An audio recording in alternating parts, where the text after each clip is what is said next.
box now. The Kia box is the Stickman Playground. Stickman Playground. I run. Now it's explode. 1, 2, 3 next. Ending.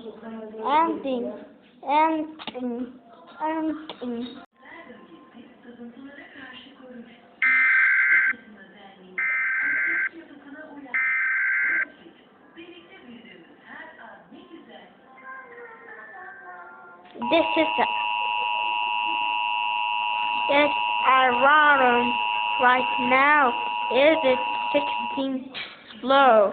Is it like Kia box? Is Kia box slow? This sound Kia box. This is a battle play.